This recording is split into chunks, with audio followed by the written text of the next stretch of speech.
de la compte.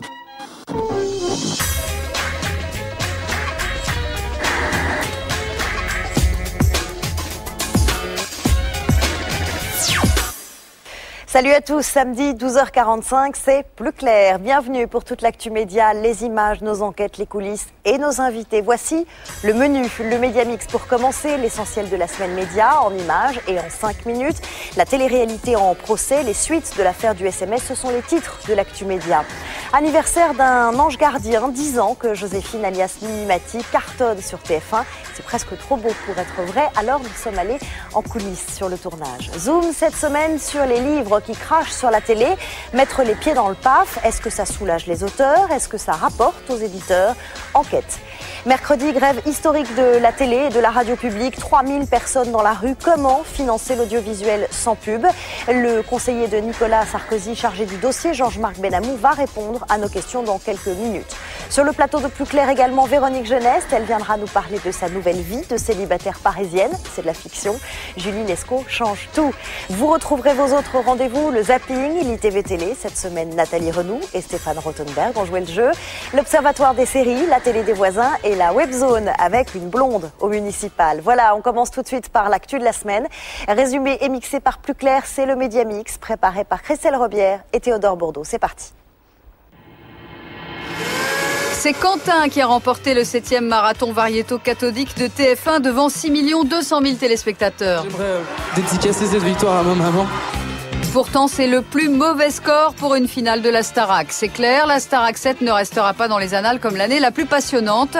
Pourtant, même si l'audience affaiblit, elle n'a pas chuté. En gros, sur les primes, la Starac 7 a perdu près de 4% de part d'audience par rapport à l'année précédente, doublé parfois par les enquêteurs de NCIS sur M6. Mais peu importe, Nikos se lâchera encore l'année prochaine. Comment chanter, casser la voix sans se casser la voix? Puisqu'une Starac 8 est annoncée. Lundi, Estelle Denis a failli en perdre ses moyens. Alors dans 100% sans mag. Mais il n'y avait pas de quoi. 100% Mag, le nouveau magazine d'M6, diffusé tous les jours à 18h50, a fait un démarrage plutôt encourageant. Ça promet. Près de 8% de part d'audience sur les 4 ans et plus, a priori pas de quoi sauter au plafond. Un décor grand comme une salle de bain, des sujets de proximité. Mais à y regarder de plus près, le nouveau magazine d'M6 attire plus de 16% des fameuses ménagères en moyenne. Un paquet de patates. Est-ce que ça fait partie des légumes? Et près de 20% de jeunes, autres cibles chéries de la chaîne. Niveau info, Estelle était au top. Aujourd'hui c'est mardi, demain donc c'est mercredi. Reste à transformer l'essai de l'audience pour l'ex-animatrice de 100% foot. Examen de conscience au Nouvel Observateur. La semaine dernière, dans Plus Clair, Éric Routier, rédacteur en chef au magazine, avait justifié la publication sur le site internet de l'hebdomadaire du contenu d'un SMS que Nicolas Sarkozy aurait envoyé à son ex-épouse. Dans le magazine paru jeudi, Jean Daniel, le fondateur du magazine, a désavoué la diffusion de ce SMS. C'est une dérive, c'est un raté, un accident, c'est une erreur. C'est le titre de mon éditorial. Donc l'erreur, elle est le manque de contrôle. Voilà, donc ça veut dire que vous allez contrôler plus ce qui oui, s'écrit on va être plus sur vigilant. Une affaire qui a suscité les foudres de la nouvelle première dame de France dans l'interview exclusive qu'elle a accordée à l'Express cette semaine. Si ce genre de site avait existé pendant la guerre, qu'en aurait-il été des dénonciations de juifs? Depuis, elle s'en est excusée. C'est une ignominie. Oui. Ignominie, intolérable, scandaleux. Je le lui ai dit. Il m'a dit, je vous promets de rectifier, elle a rectifié. Oui. Et de manière fort explicite, et je dois dire élégante. Reste la plainte que Nicolas Sarkozy a déposée au pénal contre le Nouvel Observateur. Si Sex and Son, ne vous fiez pas aux apparences, il s'agit bel et bien d'un vrai travail. Ça fait du bien. Mardi, la Cour d'appel de Paris a donné raison à 3 anciens participants de l'île de la Tentation en requalifiant le contrat qui les liait à Glem Productions en contrat de travail. Résultat ? Chaque participant de 2003, enfin mes trois clients ont obtenu plus de 27 000 € chacun. Un joli magot qui tente aussi d'autres plaignants, comme Roberto, qui a participé à l'émission en 2005. Il estime que même si son maillot de bain faisait office de bleu de travail, c'était du sérieux. Dès le premier jour, je me suis senti comme un employé. C'est comme un employé, puisque on me demandait de me lever à telle heure, de me coucher à telle heure, de participer à toutes les activités. Vous aviez l'impression de faire plus de 35 heures par semaine? Oh mais largement plus, 35 heures on les faisait en 2 jours. Et il y a de quoi révolutionner la façon dont on tourne ces émissions. À partir du moment où ils bénéficient de la législation sociale, tous les participants vont bénéficier des droits afférents à la législation sociale. Interdiction d'être filmé 24 heures sur 24. Respect de la vie privée. Droit de grève. Repos compensatoire. Il me semble que c'est inconciliable avec le concept de l'île de la tentation. Des baisers payés en heures sup, c'est vrai qu'on n'y avait pas pensé. Du coup, les dossiers d'anciens candidats, des colocataires, de Popstar ou de Koh-Lanta viennent d'arriver sur le bureau de l'avocat. Quant à Glem, la société de production n'a pas souhaité répondre à nos questions, mais elle va se pourvoir en cassation. Lundi, un nouveau personnage a fait son entrée dans le petit monde du caricaturiste Plantu, donc dans le monde tout court. Jean Sarkozy, fils d'eux, signe particulier, a lâché David Martinon dans la course à la mairie de Neuilly. Mais au fait, comment le dessine-t-on, Jean Sarkozy? Le père est là, on refait le même, et il n'y a plus qu'à rajouter les cheveux. Alors, les dents, c'est les mêmes, hein. Faut pas oublier la petite goutte quand même, parce qu'il en veut, hein, le gamin. Les deux, c'est il manie le couteau, et le couteau dans le dos, jamais de face, toujours dans le dos. Et le dessin, fait rarissime, a même été repris dans la presse anglo-saxonne. On est des fois un peu dépassé par un événement, parce que je trouve que la mairie de Neuilly, très franchement, c'est pas le gros événement. Enfin bon, on n'a qu'à dire qu'on s'est un peu focalisé sur le côté un peu people de l'élection. Donc je fais avec, tout en le regrettant. Lundi soir, nouvel épisode de Joséphine Ange Gardien. À chaque diffusion, c'est 8 millions de téléspectateurs en moyenne. Des chiffres qui font pâlir en ces temps difficiles pour la fiction française. 10 ans que Mimi Mati ensoleille les audiences de TF1. Alors nous avons passé une journée avec elle sur le tournage d'un prochain épisode. Julien Dugast. 1, 2, 3. Dans un climat de fiction française en crise, Joséphine Ange Gardien fait figure d'exception, disant que Mimi Mati est Joséphine. Aujourd'hui, la comédienne en a-t-elle marre d'être un ange? Je m'ennuie pas du tout. J'ai pas du tout l'impression d'avoir fêté mes 10 ans. Comment fabrique-t-on cette fiction à succès? Action! Joséphine résistera-t-elle aux séries américaines? Est-ce que ça veut dire qu'il faut rajeunir Joséphine? De toute façon, s'il faut rajeunir Joséphine, il n'y a qu'une solution, c'est me virer. Pour le savoir, on s'est incrusté sur une journée de tournage à 45 minutes de Paris. On bloque la caméra, Mimi sort du champ, et on a filmé J'ai envie des voilà. Mercredi, 10h du matin, toute l'équipe de Joséphine est au travail. Objectif, mettre en boîte 3 scènes en une journée. Pas de temps à perdre, un épisode d'1h30 doit être bouclé en 22 jours. Tout à l'heure, il est passé en cuisine au moment de la mise en place. Premier problème, il faut tourner entre 2 avions. C'est terrible ces avions, j'en ai marre. Je vais changer de métier. Changer de métier en 10 ans dans son costume d'ange, Mimi Mati n'a pas arrêté. Infirmière, postière, paysanne, et aujourd'hui... Je suis apprentie pâtissière, glacière, chocolatière. C'est l'une des premières clés du succès de cette fiction. L'héroïne n'est pas enfermée dans un rôle. Ajoutez à cela un décor qui change tout le temps et le fait qu'aucun personnage ne soit récurrent. Résultat, une série qui n'a presque pas pris une ride malgré ses 10 ans. On essaye de surprendre le public tout en gardant des épisodes où ils retrouvent la Joséphine familière. Donc c'est un équilibre un peu délicat à trouver, mais bon, on espère que ça sera la solution pour durer. Là, mais c'est pas du tout là que je voulais atterrir, moi. C'est un mélange de MacGyver, de Joël Mazar, assistante sociale, de ma sorcière bien-aimée, de Mary Poppins. Elle a un peu de tout ça. Mais il y a beaucoup de psychologie, surtout. Ouais, c'est surtout une série bourrée d'effets spéciaux. Joséphine passe son temps à apparaître et disparaître. Le tout en un claquement de doigts. Seul ombre au tableau, depuis juin, 3 rediffusions de la fiction de la Une ont fait moins bien que FBI diffusé sur France 2. On est face à des gens qui ont beaucoup plus d'argent parce qu'ils amortissent au niveau mondial. Donc il y a une qualité de production qu'on ne peut pas avoir. Ou alors il faudrait tripler les budgets. Donc il faut qu'on fasse avec, quoi. En même temps, Joséphine n'est pas franchement Jack Bauer non plus. Le problème n'est pas de faire exploser un immeuble, non. Ici, les effets spéciaux servent à découper un poulet. Est-ce que tu n'auras pas plutôt Mimi avec sa poularde entière qui fait ça? Toc, on retrouve la poularde ici avec tous les morceaux posés là. Non, il faut. Quand elle fait ça, c'est la poularde qui disparaît et entière, la poularde entière qui disparaît au profit des morceaux qui viennent de machin. C'est ça. Beaucoup de vos collègues aussi me disent, mais ça se termine toujours bien. Mais c'est sûr qu'il va pas y avoir 2 morts et il y a un tremblement de terre à la fin d'un Joséphine. C'est pas le propos. Pas de tremblement de terre et pas de vacances pour Joséphine qui tournera dans quelques semaines un nouvel épisode à Bangkok. Le thème, l'adoption. À bientôt, Canal. Ah, dans 10 ans alors? Venez quand vous voulez pour les 20 ans. Révélation, l'envers du décor, la vérité, les livres chocs sur la télé, anonymes ou pas, usent des mêmes arguments de vente. Mais qu'y a-t-il vraiment dedans? Est-ce aussi explosif qu'on nous le promet? Pourquoi les auteurs se lâchent-ils? Quelle est la stratégie des éditeurs? Les livres qui cassent la télé, le nouveau filon, c'est le Zoom de la semaine avec Vincent Calvet. Depuis le début de l'année, plusieurs livres sortis en librairie cherchent des poux à la télé. Il y a quelques années, un livre sur la télévision, mais ça s'effondrait aussitôt. C'est-à-dire ça ne se vendait pas, ça n'intéressait pas. 3 ans après, la télé intéresse. Il y a une telle audience à la télévision, il y a une telle influence de ce qui s'y dit, que il y a une volonté de savoir ce qui se passe derrière le miroir.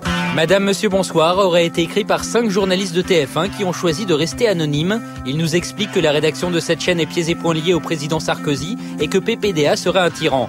Dans Les Animateurs, le producteur de télé Michel Malocena dresse un portrait au vitriol des différents animateurs-producteurs avec qui il a collaboré. Ce qui est remarquable dans la vague de livres qui paraissent, c'est que souvent, la contestation vient de l'intérieur. Madame, Monsieur, Bonsoir, c'est censé être des journalistes de TF1. Et Les Animateurs, c'est fait par Malocena qui a, lui, travaillé pour tous les gens dont il parle. Si plusieurs livres ont choisi de croquer la télé, c'est d'abord parce que ça fait vendre. En un mois, 85 000 exemplaires de Madame, Monsieur, Bonsoir ont été vendus. Et 18 000 pour Les Animateurs en seulement 10 jours. Et pourtant, l'un des points communs entre ces livres, c'est qu'ils ont été publiés par des maisons d'édition confidentielles. La promotion des livres, c'est à la télé. Je vois pas un grand éditeur prendre le risque de se couper de son principal potentiel de promotion, non. Une fois que le livre est sorti, c'est là que les vrais ennuis commencent. PPDA vous traite de corbeau. Et pas toujours facile de se faire inviter sur un plateau. Ce ne seraient pas les chaînes qui ont refusé de le prendre. Mais manifestement, ils se tiennent. Vous voyez, c'est pas copain, mais c'est copain quand même. Donc ils se tiennent et ils veulent pas qu'on démonisse l'autre parce qu'on sait jamais. Il faut croire que Guillaume Durand est vraiment un esprit libre, puisqu'il a invité l'auteur des Animateurs, Michel Malocena, dans son émission sur France 2.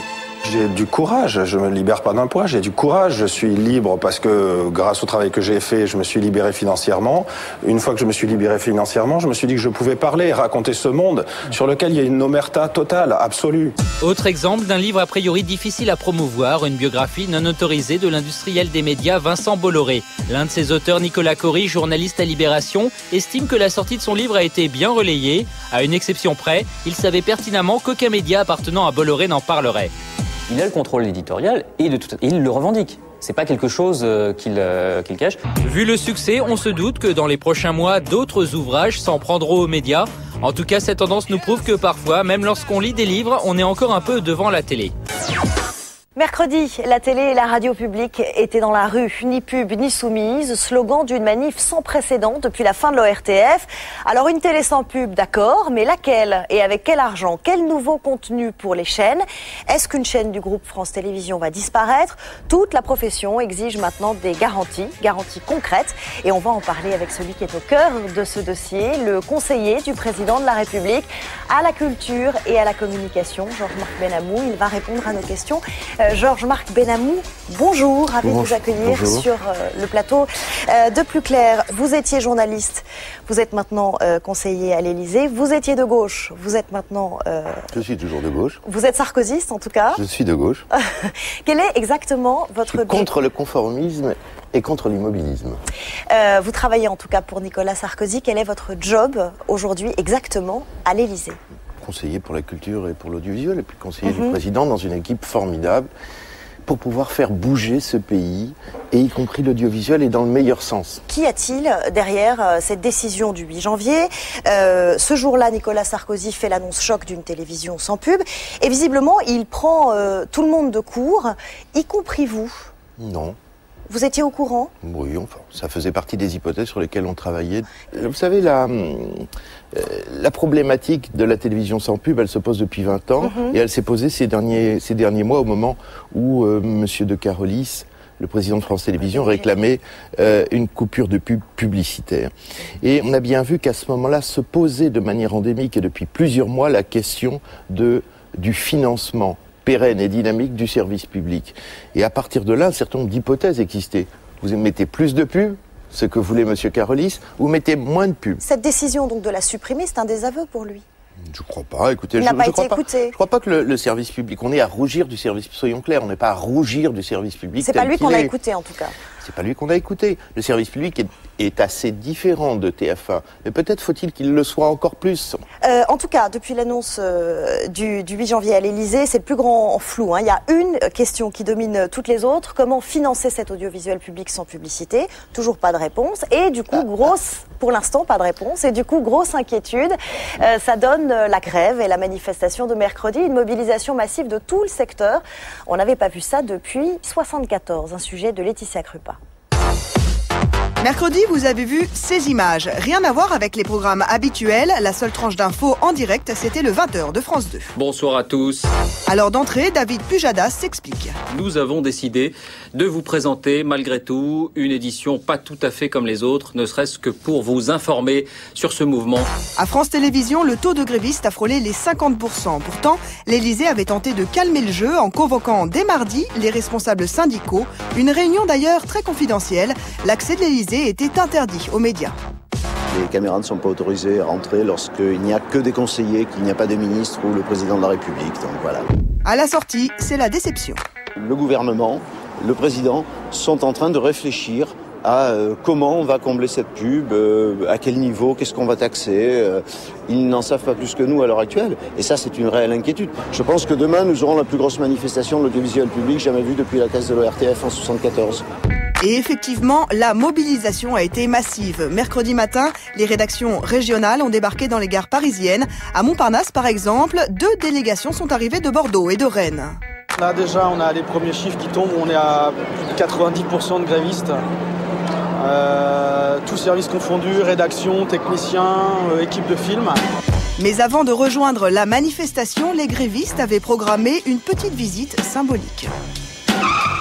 On va rendre visite au musée de la publicité parce que c'est important au moment où on va supprimer la publicité sur les chaînes publiques.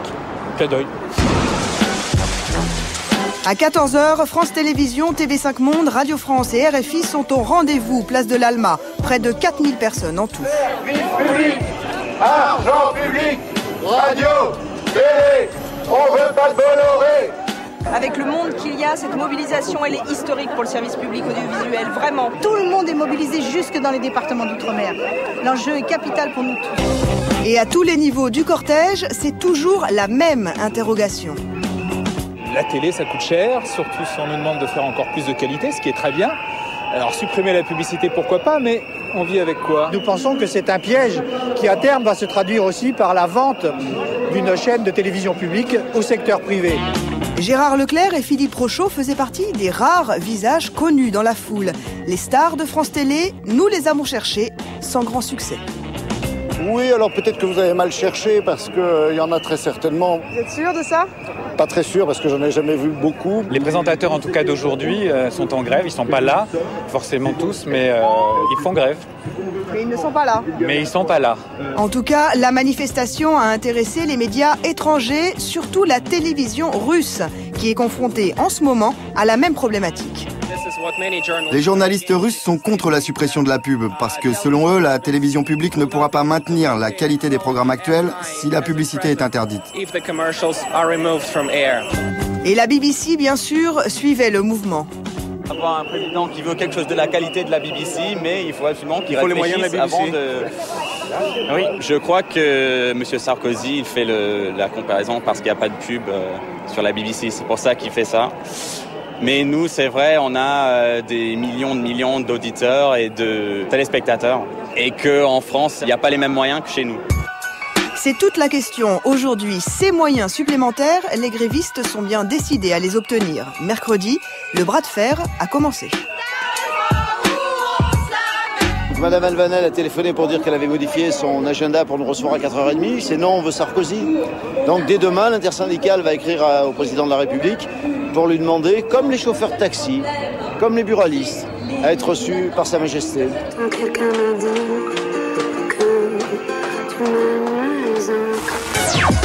L'annonce de cette réunion devrait avoir lieu lundi. Est-ce que Nicolas Sarkozy va donner quelques précisions lundi? La semaine prochaine, en tout cas. Aujourd'hui, les syndicats, ils ne disent, et les salariés de France Télévisions, ils ne disent pas non à une télé sans pub, ils disent seulement comment on va payer ces programmes sans la publicité, l'argent de la publicité, un seul chiffre. Avec la suppression de la pub, il faudrait 1,2 milliard d'euros par an à trouver. On les trouve où? L'engagement du ministre de la Culture est que ce sera à l'euro. Euro compensé euro par euro, c'est ce qu'elle dit. Qu'il n'y aura pas de crise du service public sur le financement. Comment? Ce sera d'abord le financement de la publicité sur les chaînes privées, de ce qu'on appelle le surplus de la publicité sur les chaînes privées. Vous savez que TF1 et M6 ne sont pas vraiment d'accord? C'est normal qu'ils soient dans le rôle et qu'ils ne soient pas contents. Mais vous ne pouvez pas dire qu'on fait des cadeaux à TF1 et qu'ils ne sont pas contents et nous contester en disant qu'ils ne sont pas contents de la réforme. Ensuite, une taxe probablement sur la téléphonie mobile et sur l'accès à Internet, sur lesquels réfléchissent un certain nombre de techniciens, et puis d'autres hypothèses qui sont peut-être l'électronique grand public. En ce moment, il y a des gens tout à fait compétents qui travaillent, qui essayent de réfléchir et qui associeront les parlementaires, c'est important, les représentants des Français, et qui associeront aussi les industriels à cette réflexion. À quoi va ressembler cette télé publique que veut Nicolas Sarkozy? Concrètement, il y aura quoi comme programme?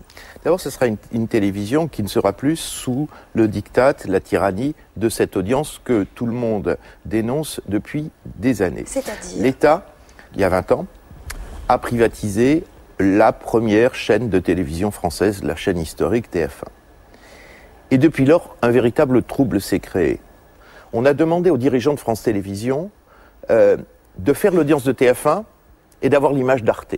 On a tout de même un PDG de France Télévisions qui a dit non à la télé-réalité, qui a mis des soirées Maupassant, qui a mis du théâtre en prime time. Est-ce que ça, c'est une télé publique qui est un exemple à poursuivre? Attendez, on a les dirigeants de France Télévisions, que ce soit M. de Carolis ou ses prédécesseurs, se sont toujours plaints de cette schizophrénie. L'audience de TF1 et l'image d'Arte. On a beau faire Maupassant et c'est louable, il n'y a pas que Maupassant. Mais la culture, c'est Maupassant, mais c'est aussi la modernité. La culture, c'est aussi la culture populaire. La culture. Écoutez, moi je Michel suis pas un Drucker, censeur. Patrick Sébastien, les grandes soirées de variété. D'une part, réfléchir sur les contenus. Qu'est-ce qu'il y aura dans cette télévision publique? Elle sert à quoi? Quels sont ses programmes? Quelles sont ses spécificités? Quels sont les positionnements, comme on dit, les identités éditoriales de leur chaîne. Et deuxième inquiétude, effectivement, trouver très vite les voies d'un financement pérenne et dynamique. Vous savez quel est le calendrier? Vous dites très vite quel est le calendrier? Dans l'année 2009, et probablement avant l'été, il y aura une loi qui permettra de voir accoucher d'un nouveau service public de télévision. Il y a énormément d'obstacles. Il y a le Sénat, le Conseil constitutionnel, Bruxelles qui va probablement dire non à des taxes supplémentaires. Vous savez des choses. Vous êtes sûr que ce sera fait pour le 1er janvier 2009? Parce que c'est une course d'obstacles. Écoutez, en tout cas, la réforme commencera à se mettre en place en 2009. Donc elle ne se sera pas fait au 1er janvier 2009. Mais personne n'a parlé du 1er janvier 2009. C'est une réforme qui a attendu 20 ans, sur lesquelles les hommes politiques, plus de 20 ans, sur lesquelles les hommes politiques ont souvent calé. Et là, nous ne calerons pas pour le bien du service public. Je ne vois pas pourquoi, et je ne comprends pas pourquoi, une réforme qui a été demandée ardemment par un certain nombre de syndicats et par la gauche, parce qu'elle est faite par Nicolas Sarkozy, serait forcément mauvaise. Il y a là du procès d'intention qui n'est pas acceptable. Est-ce que toutes les chaînes du service public, les 5 chaînes, vont être conservées en l'état? Le président et le Premier ministre, la ministre de la Culture, ont parlé d'un périmètre conservé. Et il y a le périmètre des chaînes actuelles. Aucune privatisation? Écoutez, non, c'est pas à l'ordre du jour. C'est pas à l'ordre du jour. Ségolène Royal, cette semaine, qui demande le retrait de cette réforme de l'audiovisuel public, affirme que cette réforme a été faite pour déstabiliser le service public et elle dit des amis du pouvoir ont eu des promesses de privatisation. Oui, mais bien sûr. On l'a entendu également dans la manifestation, c'est la crainte. Mais bien sûr, mais ce sont des mauvais procès. Madame Ségolène Royal, qui faisait partie du gouvernement Jospin, aurait été bien inspirée de faire en sorte que la réforme Jospin aille jusqu'à son terme. Merci, en tout cas, Georges-Marc Benamou, d'avoir répondu à nos questions sur cette réforme du service public qui est donc en cours. En cours et qui aboutira. Merci beaucoup d'avoir répondu à nos questions sur le plateau de Plus Clair. À suivre, après la pub, le zapping, l'ITV Télé, cette semaine Nathalie Renou et Stéphane Rothenberg, l'Observatoire des séries, la télé des voisins, vous retrouverez aussi la Webzone et bien sûr notre invitée Véronique Jeunesse est avec nous dans un instant, c'est juste après la pub. Retour sur le plateau de Plus Clair et tout de suite comme promis, le zapping. Quand 2 personnalités de la télé font les questions et les réponses, ça donne l'ITV Télé. Cette semaine, Nathalie Renou et Stéphane Rothenberg se renvoient la balle. On regarde. Stéphane, avec quelle personnalité t'a-t-on déjà confondu? Arthur. Et je sais pas Pourquoi? Quand as-tu pleuré devant la télé pour la dernière fois? J'ai peut-être pas pleuré, mais j'ai été émue quand Clara Rojas a retrouvé son fils Emmanuel en Colombie. Est-ce que tu demanderais à Valérie Damido de redécorer ton appartement? Non. De me faire marrer dans une soirée, oui. Quel animateur ou animatrice du PAF embrasserais-tu sur la bouche? J'hésite entre Guy Lagache et Mélissa Theriault. Quelle est selon toi l'émission la plus idiote du PAF? C'est quoi l'amour? C'est pas l'émission elle est pas mal, c'est le titre. Avec quel animateur ou animatrice du PAF prendrais-tu une douche? Mélissa Theriault. Quelle est l'émission à laquelle tu ne participeras jamais? L'île de la Tentation. Quel est l'animateur télé que tu aimerais relooker? Sandrine Quétier sur 50 minutes Inside. C'est l'une des filles les plus géniales du PAF, mais sur cette émission, il faut qu'elle dise à sa styliste de faire quelque chose. Il y a un petit problème, parce que voilà, mais c'est juste ce petit truc. Si Nicolas Sarkozy présentait une émission de télé, ce serait laquelle? Top modèle. Chante-moi ton générique de télé préféré. Ok. Tan tan taran tan tan. Tan tan taran tan tan. C'est les premières notes de Dexter, mais voilà. Est-ce que tu connais un animateur ou une animatrice qui a eu recours à la chirurgie esthétique? Je ne vois pas très bien de quoi vous voulez parler. Tu arrêtes la télé demain, tu fais quoi? J'ouvre une pizzeria à Monaco. Quelles sont les initiales de ton pire ennemi dans le PAF? Pire ennemi, on va dire MD, mais c'est pas Michel Drucker. Ta marionnette préférée au Guignol? Il y en a plein, mais allez, on va dire Philippe Lucas. Et puis c'est tout. Voilà, une interview croisée réalisée par Alexandre Pérez. Vous retrouvez Stéphane Rothenberg tous les mardis soirs sur M6 dans Pékin Express. Nathalie Renou présente, elle, le 12-50. C'est le JT de la mi-journée, c'est tous les jours et c'est toujours sur M6. Autrefois, les Simpsons, c'était la famille américaine tout sauf correcte. Jurons, blagues douteuses et morale mise à mal, avec au passage un soupçon d'anti-bouchisme. Bref, c'était la satire de l'Amérique moyenne. Aujourd'hui, les Simpsons vendent des voitures dans une pub qui est diffusée depuis quelques jours en France. Comment on en est arrivé là? Ça et le meilleur des séries françaises et étrangères, c'est avec Vincent Calvet.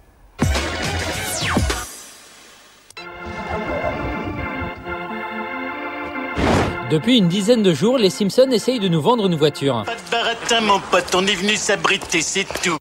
Voir les Simpsons faire la promo d'une grande marque automobile française, ça peut surprendre. Tu veux ma photo? Car depuis 18 ans, cette série d'animation a plutôt l'habitude de tout tourner en dérision. Avec cette semaine la sortie en DVD du film Les Simpsons, on peut voir que l'esprit corrosif de la série est toujours là. Qu'y a-t-il, Ned? Le Seigneur me demande de confesser quelque chose. Gay. Je suis outrageusement fier de notre communauté. S'ils sont toujours aussi transgressifs, c'est la faute de leur créateur Matt Groening. Il est à la fin des années 80 une des grandes figures de la contre-culture américaine. Matt Groening est connu pour ses positions radicales sur la politique américaine. L'un de ses plus grands souvenirs liés aux Simpsons, c'est une déclaration de George Bush père alors qu'il était président. He said America should be more like the Waltons than the Simpsons, okay? And it was like, you know, it was the greatest thing ever. Mais l'anticonformisme de la série n'a pas effrayé les créatifs français qui ont signé cette pub. Même si avoir Homer et les siens dans un spot, ce n'est pas chose simple. C'est extrêmement compliqué parce qu'il y a beaucoup d'intervenants. D'habitude, il y a l'agence, le client. Là, en plus, il y a les ayants droit, il y a les dessinateurs, il y a les agents, les avocats. Donc, il y a un nombre d'intervenants très élevé. Et il faut composer avec tout le monde. Et oui, les créateurs des Simpsons ont mis leur grain de sel dans cette pub. Il faut dire qu'ils commencent à être rodés, car cela fait longtemps que les Simpsons apparaissent dans des pubs aux States, qu'il s'agisse de nous vendre du poulet frit, un processeur informatique ou une console de jeu dernier cri. Et ça se passe partout dans le monde. C'est justement parce qu'ils sont connus pour se moquer de tout que les annonceurs raffolent de cette famille. C'est vrai que les Simpsons ont une attitude un peu rebelle, contestataire, mais finalement, c'est ça qui amène de la crédibilité aux propos. Après tout, peut-être que faire de la pub, c'est un bon moyen pour ressouder cette famille qui en a bien besoin. To spend more time with your family, priceless. Yeah, I heard you the first time, stupid voice-over. À partir du 25 février, on pourra découvrir sur la chaîne française Sci-Fi Painkiller Jane, une série télé inspirée d'un comic book, avec dans le rôle titre la comédienne Kristanna Loken. On a voulu que la série soit sombre et brutale, et on voulait que Jane soit crédible pour le téléspectateur. Je voulais que les gens se disent qu'elle leur rappelle quelqu'un qu'ils ont connu. Cette ancienne mannequin devenue comédienne s'est fait connaître il y a 5 ans dans le film Terminator 3. Pas étonnant donc de la retrouver dans une série télé SF. Elle est une agent des stupes recrutée par une société secrète afin de traquer des mutants. What the hell is this? Listen to me. My name is Andre McBride. I'm a government agent. The man beside me is producing a hallucination. You can't trust what you see. You sure you can believe what you're hearing any more than what you're seeing? He's a genetic aberration. We all have our problems. Comme Kristanna Loken est apparue dans de nombreuses séries télé, on a voulu jouer avec elle pour voir si elle se souvenait des noms de ses différents personnages. Alors elle s'appelait comment dans Hellworld? Paige Sorbel. Et dans la série Pacific Blue? Non, je m'en souviens pas de celui-là. C'était quoi? Claire. Claire. Dans Sliders? C'était sympa, on a tourné à LA et aucune idée du nom de mon personnage. Dans la série Mortal Kombat? Taja. Et dans Star Trek Voyager? Je ne me souviens pas du nom de mon personnage, mais je me rappelle que je faisais partie d'un groupe de femmes qui se servent de leur pouvoir sexuel ou quelque chose dans le genre. Alors, 2 bonnes réponses sur 5, ce n'est pas la moyenne. On pourra quand même la retrouver à partir de la semaine prochaine sur Sci-Fi. Et là, elle s'appelle Jane. Bon, là, c'était facile, son nom est dans le titre. Elle avait dit, soit j'arrête, soit ça bouge. Elle est restée jeudi 28 février, 20h50 sur TF1. Vous retrouverez Véronique Jeunesse, mais une Julie Lescaut comme vous ne l'avez jamais vue. Adieu la banlieue, la famille, le mari, bonjour Paris, la vie de célibataire et les nouveaux collègues. Comment rester un blockbuster de TF1 quand on est à l'antenne depuis 15 ans? Véronique Jeunesse a peut-être la recette magique. Bonjour. Bonjour, bienvenue sur le plateau de Plus Clair. Divorcée, mutée à Paris, nouveau bureau, nouveaux collègues. Ah, dans Julie. Ah, ben évidemment, j'ai cru que j'avais divorcé sans m'en rendre compte. Alors c'est vrai que depuis 15 ans, vous, c'est Julie Lescaut et Julie Lescaut, c'est vous. Bah, exactement, oui. Voilà. Divorcée, mutée à Paris, changement de vie, changement de quartier, changement d'environnement, voilà. Vous avez tout renouvelé, vous disiez, j'en ai ras-le-bol, j'en ai marre du côté charentaise. Est-ce que Julie Lescaut devenait un peu ringarde? Ringarde, je sais pas. Moi, je trouvais que ces derniers temps, sa vie de famille devenait trop charentaise. C'est-à-dire que on m'avait remis avec quelqu'un qui avait le même métier. Au bout de 2 épisodes, j'étais déjà maquée définitivement. Ça ronronnait. Ça ronronnait. Je trouve que ça manquait d'humour. J'arrivais, je disais non, les enfants, faudrait retrouver un petit peu de vie. Mais ça n'avait pas forcément. Moi, j'avais pas forcément demandé de divorcer ou même de déménager.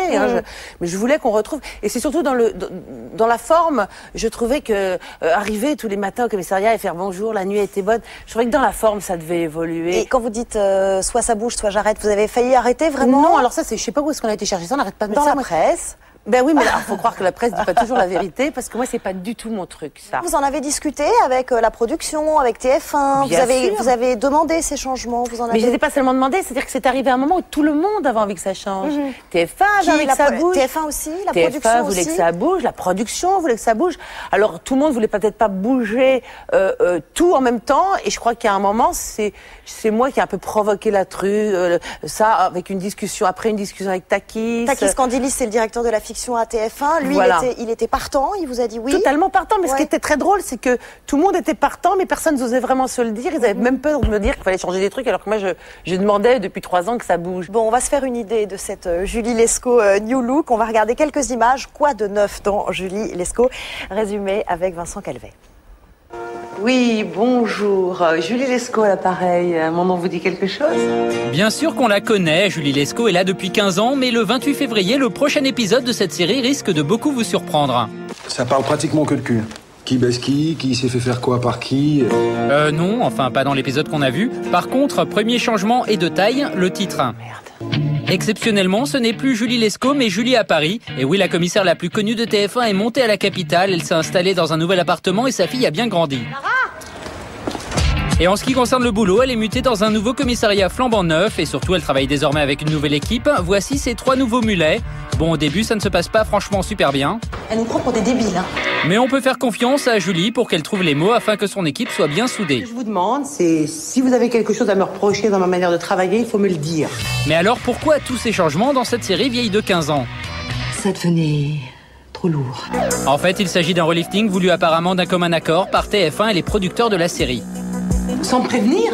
Si, sans doute. L'idée étant d'amener du sang neuf dans cette histoire. Non, mais j'ai absolument pas l'intention d'aller en pré-retraite. La nouvelle Julie est donc plus urbaine, plus cool et encore plus rousse. Une Julie Lescaut tellement new look qu'on l'a imaginée dans un blockbuster américain. In a city where danger is at every corner, one cop decides to follow only one rule. Her own. Julie in Paris. J'aimerais bien qu'on se tutoie. C'est possible? Coming soon. Beaucoup plus moderne, plus rousse en tout cas déjà. Plus rousse? Oui. Je sais pas, vous avez vu ça, mais non. Ah, un peu plus rousse qu'avant quand même, encore plus flamboyante en tout cas. Ah bon? Ça doit être la lumière. Je pense que c'est plus ça la lumière. C'est la lumière de Paris. Non, je pense que c'est la lumière du chef opérateur parce que les yeux aussi, des fois j'ai les yeux marrons, des fois j'ai les yeux verts. Ça dépend vraiment de la lumière, quoi. On en est à 77 épisodes aujourd'hui. Vous avez la réputation d'être intraitable, vous le dites vous-même, sur le scénario. C'est ce qui vous tient à cœur. Ah oui, oui, parce que c'est d'abord un film, c'est d'abord un bon scénario. C'est ce qui est le plus difficile à avoir, je dirais. Et je suis pas toujours au top de la satisfaction. Ça veut dire vous en discutez de manière parfois assez musclée avec votre producteur? Oui, non, pas le producteur, dans la séance d'écriture avec l'auteur, le directeur de collection, la responsable de TF1, la responsable de la production. On est beaucoup autour de la table à discuter, chacun se battant un peu pour son bout de gras, c'est-à-dire que la production, parce qu'il faut pas que ça coûte trop cher, donc faut pas surmultiplier les décors ni les acteurs. Vous tenez un blog sur MySpace et à la rentrée, vous écriviez, moi je suis assez contente des 2 derniers scénarios, donc dont celui-là. Mais fouille dans mon blog. Ah bah je me renseigne, mais je pense qu'on aurait pu aller plus loin. Enfin, il faut pas trop en demander. Qu'est-ce que ça veut dire aller encore plus loin? Qu'est-ce que moi, vous aimeriez? je pense que moi j'aurais été beaucoup plus loin. C'est-à-dire? Mais peut-être que financièrement ça tient pas la route et peut-être. Moi j'irais beaucoup plus loin dans le sens. J'aurais muté Julie, moi, avec plus dans un poste où elle a plusieurs brigades sous les ailes, avec beaucoup plus d'antinomie, avec plein de gens. J'aurais surmultiplié les problèmes. C'est pas possible sur TF1? C'est possible. Je pense que c'est aussi. Peut-être que ça coûte trop cher, ou j'en sais rien. Il faut pas quand même penser qu'au jour d'aujourd'hui, je ne sais pas où est parti cet argent qui fait que tout coûte si cher. Mais honnêtement, c'est ni dans ma poche, ni dans la poche du producteur, parce que rien n'a augmenté pour nous depuis plus de 3 ans au niveau de l'argent à dépenser. Par contre, tout le reste autour coûte beaucoup plus cher. Donc, et c'est pas les techniciens non plus. Donc, je sais pas qui se met de l'argent dans les fouilles. En tous les cas, c'est pas. En tout cas, vous avez reconnu dans la presse encore, mais vous avez reconnu que puisque c'était une des séries les plus regardées, vous aviez logiquement un des salaires les plus importants en matière de J'ai un fiction très bon française. salaire. On parle de 260 000 € par épisode. Moi, je suis encore en francs puisque mon salaire n'a pas bougé depuis que j'avais des francs. Alors, je sais combien je touchais en francs, mais en euros, je vois vraiment pas trop ce que ça fait. Là, il y a 2 épisodes qui sont en boîte. Vous allez en tourner d'autres. Vous avez signé pour combien d'épisodes? Là, j'ai re-signé. On en prépare 4 pour cette année à tourner, 4 pour l'année prochaine déjà. Donc on les signe. Je crois qu'on les signe 6 par 6 ou on sait pas. On verra. Jusqu'à quand? Jusqu'à ce que j'en ai vraiment marre, j'en sais rien, jusqu'à ce que le public en ait marre. J'ai fait plein d'autres choses à côté, donc je sais pas, pour l'instant, tant que j'y trouve mon compte, et financier, et de plaisir, parce qu'il faut que tout soit ensemble, je pense que je suis pas quelqu'un à faire des concessions. Si demain, vraiment, ça me lasse et que j'y arrive plus parce que ça m'embête, je le ferai plus. TF1 use et abuse des séries américaines en ce moment. Les experts, parfois, c'est diffusé 3 fois par semaine. Est-ce que vous qui faites de la fiction française, vous trouvez qu'il y a trop de séries américaines sur TF1?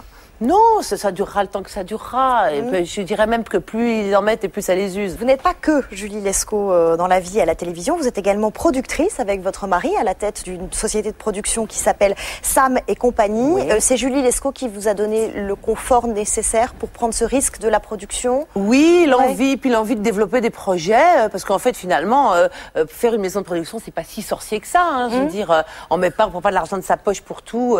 Je veux dire, on prend pas des risques finalement aussi énorme que ça, c'est juste avoir envie de développer des projets et d'être un peu plus responsable de ce qu'on fait. Avec La Dame des Yeux, vous aviez rencontré le succès, j'imagine que ça vous a conforté. Est-ce que vous avez d'autres projets aujourd'hui? J'ai d'autres projets, mais bon, disons, je dirais que les circonstances actuelles font que sur TF1, ils sont pas forcément prêts à les suivre parce qu'ils sont un petit peu... je dirais que c'est la politique de TF1 et l'objectif rendement total. C'est trop interventionniste. C'est que tout à coup, moi, je trouve que quand j'amène une histoire et qu'on me dit c'est bien et qu'après on va me transformer dormait trop l'histoire. Il y a un moment, je dis, bon, bah non, je la reprends, je vais la faire ailleurs. Vous êtes prête à vendre votre projet à France 2 Oh, ou bah à évidemment, France 3, et puis je serais ravie de le faire, de le faire pour eux, c'est en sans cours publicité. Est-ce que c'est en cours? Je vais pas tarder à y aller, j'attends que tout ça se tasse un peu. En quoi ça consiste? C'est un téléfilm qui parle de quoi? C'était sur l'Alzheimer, c'était en fait plus une histoire d'amour, une grande histoire d'amour sur fond d'Alzheimer et de sacrifice. Voilà, c'est une très belle histoire. Et en tant qu'actrice, vous avez dit j'aurais adoré jouer dans l'auberge espagnole ou dans Camping. Comment vous expliquez que le cinéma ne fasse pas plus appel à vous aujourd'hui? Bon, parce qu'il n'y pense pas, puis il y pensera demain quand je deviendrai incontournable parce que je serai la seule vieille du cinéma français, j'en sais rien. Non, mais je veux dire, voilà. Non, mais est-ce que vous croyez que le public est prêt, lui, à vous suivre complètement, ailleurs que dans Julie Lescaut? Ah, bien, d'ailleurs, il le prouve. Il m'a suivi avec plus de 12 millions dans Un amour de cousine. Il m'a suivi à plus de 8 millions dans La Dame d'Isieux, qui n'était pas un film facile. Et à chaque fois, il m'a suivi. Donc, je pense qu'il me suivra au cinéma si le scénario est bon, si le film est bon et s'il a envie d'aller le voir. Merci en tout cas d'être venu nous parler de toute votre actualité, de tous vos projets sur le plateau de Plus Clair. Merci Véronique. Merci de m'avoir reçu. On va passer à tout à fait autre chose. Notre télé des voisins, Lily Allen, a été révélée grâce à MySpace. Elle en a fait une émission de télévision. Mardi soir sur la BBC, la chanteuse lançait un show inspiré du site internet. L'idée, recevoir des célébrités, des nouveaux artistes et ses amis virtuels. On pensait que les Anglais avaient enfin trouvé un nouveau format magique. C'est un flop. Karima Hamzaoui.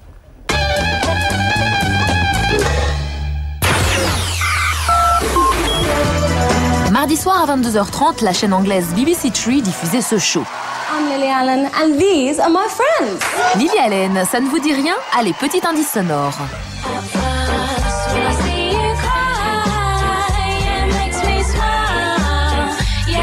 Derrière ce tube, qui n'est pas qu'une musique de pub, Lily Allen, une artiste british révélée par MySpace il y a à peine 2 ans. Si à travers cette émission, elle est amenée à faire découvrir de nouveaux talents, un peu comme elle avait pu bénéficier du net à l'époque, à ce moment-là, ça devient intéressant parce que elle apporte quelque chose.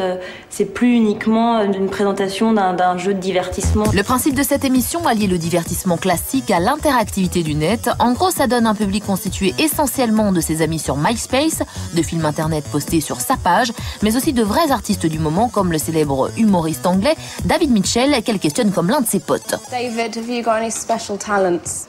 I can play the beginning of The Entertainer on the piano. Et toi Lily, t'as une botte secrète? I can put my fist in my mouth. Okay. What's that? Autre invité de cette première émission.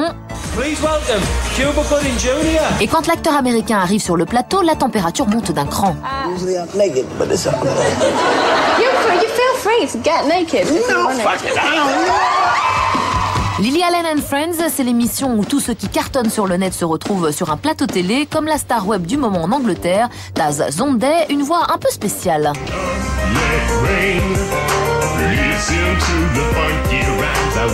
L'émission s'est terminée sur un groupe inconnu, mais pour lequel, encore une fois, tous ses amis du net ont voté et ça a donné ça.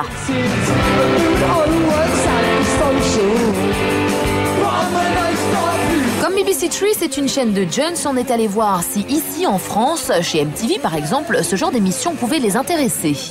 Il y a un vrai phénomène des artistes qui se font connaître sur Internet. Mais ça ne veut pas dire qu'ils rentrent dans la couche de ce qu'on appelle le mainstream. Donc ils ne rentrent pas dans le grand public. Il ne faut pas confondre le buzz Internet et le fait d'être vraiment une star. Et c'est ça qui fait l'audience de la télévision, c'est des stars et des événements et des images incroyables. Et ce monsieur d'MTV n'est pas le seul à penser cela, puisqu'à peine 255 000 téléspectateurs ont suivi ce show outre-Manche. Un véritable bide, comme quoi la notoriété, ça ne suffit pas. Really? Bon, nous, on attend quand même son prochain album, prévu pour le mois de juin. À côté de Neuilly-sur-Seine, Paris fait figure de ville plutôt tranquille. Quelques parachutages, mais dans l'ensemble des candidats au municipal déjà connus. Au milieu de tout cela, on avait oublié l'outsider, une blonde qui veut soutenir 2 activités essentielles dans la capitale, le shopping et le clubbing. Paris Hilton se présente sur le net. Comment cette opération de com s'est-elle montée? Nous avons rencontré les auteurs de ce coup virtuel, Théodore Bourdeau. Quoi de neuf dans la webzone? Des grosses voitures à la place des Vélib, des agents de police en tenue olé olé, l'hôtel de ville repeint en rose. Tout ça, c'est sur le site de Paris Hilton, candidate au municipal dans la capitale. Évidemment, c'est un canular imaginé par des jeunes pros de la com qui veulent redorer l'image de Paris grâce à Paris. peut-être un peu pour prendre, disons, à contre-pied ce qu'on a actuellement, c'est-à-dire des politiques qui deviennent people. Là, pourquoi pas des people qui deviennent politiques. On a l'exemple avec Schwarzy, gouvernateur, comme il est appelé, pourquoi pas Paris, à la mairie de Paris. Une grosse blague potache, ok, mais en plein dans l'actu, du pain béni sur lequel les journalistes se sont précipités. Le site était en ligne un dimanche soir, et lundi soir, on était sur LCI est à vous. Paris ne sait plus quoi faire pour faire parler d'elle. Paris Hilton se lance donc dans la politique. D'autres médias se sont intéressés à nous. iTélé est venu, Europe 1, Laurent Ruquier dans son émission. Et en fait, ce qui a beaucoup fait aussi, c'est le papier dans le Parisien. Et les radios ont suivi, Virgin, Europe 1, Fun, Voltage, Le Move, Oui FM. Voilà, des journaux en Angleterre, en Allemagne, en Suisse, en Espagne, en Italie. En une dizaine de jours, le site a reçu plus de 100 000 visites. Paris Hilton a jusqu'au 9 mars, date du premier tour des municipales, pour se manifester. À part ça, dans la webzone, qui sera élue reine de beauté lors du bal du lycée? C'est le thème de la série Prom Queen qui a débarqué en France cette semaine sur le site de la chaîne Fille TV. D'où vient cette obsession américaine pour le bal? Tous les jours, un nouvel épisode d'1 minute 30 est mis en ligne. Une série pour ados où des garçons trop beaux et des filles aux cheveux tout lisses se tournent autour sans jamais rien faire. Non, je suis désolé, je veux pas. Viens par ici. C'est juste que... C'est juste que quoi?